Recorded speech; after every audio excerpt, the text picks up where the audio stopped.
evening and welcome back. So as we all know, a little while ago, Priti Patel was accused of being a bully on 3 different occasions with members of the cabinet, that she was far too aggressive, she made people feel uncomfortable and intimidated, the barbarian Patel, if you will, Priti the Barbarian. And therefore, of course, because, hey, you can't make people feel uncomfortable, because, adults can't stand up for themselves, apparently. If that's the case, then the education system really needs a thorough reworking. But yes, that is the case. Too many snowflakes in the cabinet, apparently. So there's been a probe, of course, as we all know, but things tend to get forgotten about once a pandemic comes around. It's one of those things. And what they found is there's no issue. No, it's fine. It's all null and void. Nothing to worry about. Of course, Labour aren't so happy about that, so they're going to be saying, well, they should be made public as soon as possible, said Labour. Well, good luck with that, because, of course, we know with the grooming gang reports that wasn't made public, and they've got no intention of making it public, because, hey, it's everybody. It's definitely not a particular trait or a particular ideology, is it? We couldn't possibly say that, because if we address the problem, then it means that we've been doing things wrong for decades, and people might actually have to be held accountable, and heads will roll, which, funnily enough, would actually be more friendly to Islam then, wouldn't it? That seems to be their preferred way of dealing with people. So, back to the topic in hand. Prime Minister Boris Johnson asked the Cabinet Office to establish the facts following claims Ms Patel had bullied staff at 3 different government departments. Ms Patel, who was interviewed as part of the process, has denied the claims. It is understood the report has been completed and the outcome is likely to be known in the coming days. No final decisions have been taken and the process is officially described as ongoing, but Whitehall sources have indicated there is not enough evidence to require Ms Patel's resignation. The Cabinet Office has been contacted for comment. Brilliant. Very straightforward. Simply done. And Labour aren't happy, because of course they're not. They can't deal with this minority ethnic woman who's apparently... it's great. You got the soft bigotry of low expectations that you have from the left to say, well, we've got to take care of the women because they can't stand up for themselves, and we've got to take care of the minority ethnics because they can't take care of themselves. Therefore, we need these special committees in order to protect the women's and protect the brown people because, we can't trust them to look after themselves. And go, okay, but what about this lady? Because it almost suggests as if identity politics is utter bullshit. And yes, of course, there are trends you can form between groups, but there's normally more difference within a group than between groups. And yes, I know race realism.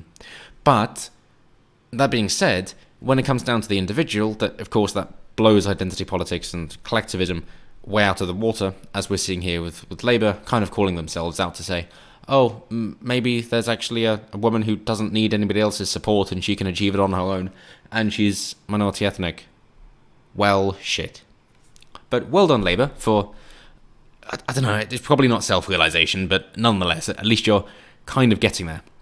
But what else has she been doing? Well, on the heels of that, she signals fresh crackdown on illegal migrants crossing the English Channel, as she also vows to tackle vexatious asylum claims.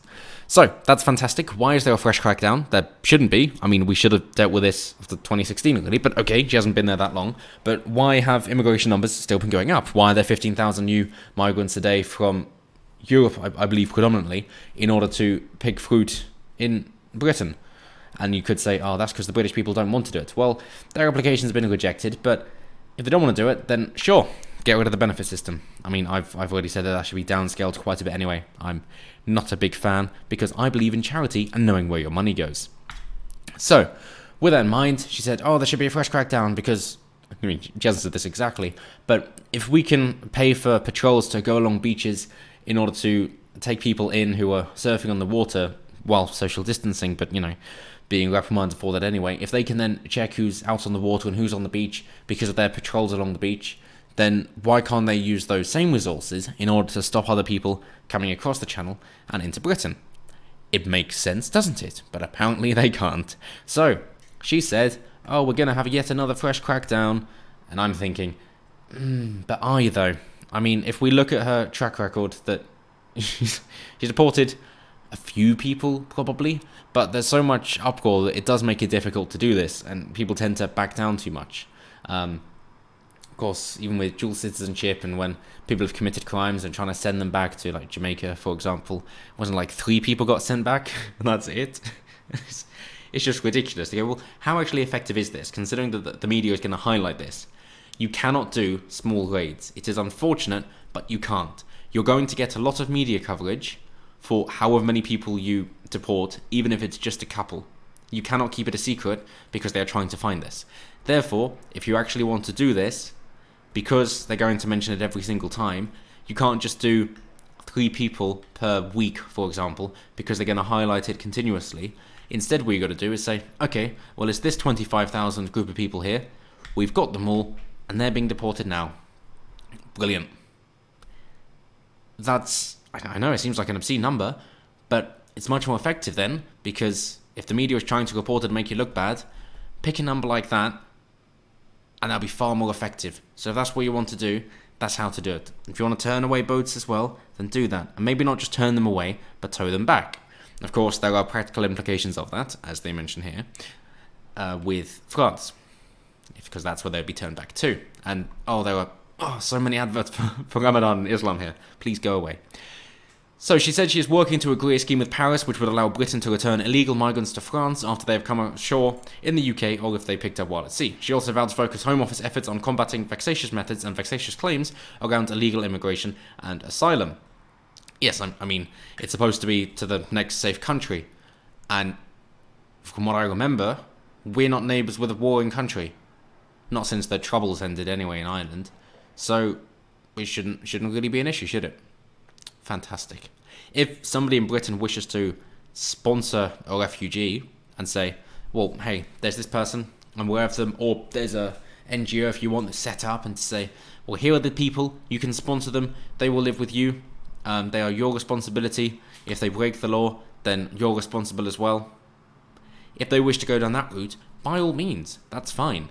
They're all accounted for, you know what you're doing, and it's basically just like adoption. But if people wish to be that giving, I think there's enough to be sorted out in our own country first, but hey, that's their choice. They could do that. But I think then, when laws are being broken, and they come down hard on those people who have sponsored a migrant, oh god, sorry, I'm just seeing like World Wildlife Fund videos going on, like, adopt a snow leopard, adopt a Syrian. But if they wish to do that, then they also face prison crime when one of the refugees goes on a raping spree, then, yeah, maybe that put an end to it. How about actually getting back to the level of accountability? How about people being responsible for their own actions? How about people actually facing consequences for what they do and not just passing the buck, passing the blame to somebody else? What about somebody standing up for what they believe in, saying, I'm here, I'm going to hopefully take the credit for what I achieve, but I'm also going to take the blame and take the fall if I'm wrong. I'm going to stand by my decisions. This is what I believe. This is what I stand for. If it goes wrong, it's my fault, and I will deal with the mess and clear it up myself because it was my idea. But if I'm correct, then I get to reap most of the rewards. Just like with any business, if it's successful, they're profitable, they get the money, and if it's unsuccessful, they lose money, they go out of business, and the person's broke. That should be the same with politicians and their policies. It's exactly that. If they're correct, sure, they reap the rewards. And if they're incorrect, job's done, career's over. If you can fix it, then keep your job, because actually you're very effective. You were just wrong. But otherwise, maybe you're done. And at that point, maybe they'd be a bit more hesitant about enacting such policies which are ridiculous and only self-serving. Maybe then. But hey, that's what Patel's been up to. That's what the Labour's response has been. Maybe this time she actually means it, but fool me once. Okay, well, thank you all for watching, and until next time, as always, have a good one.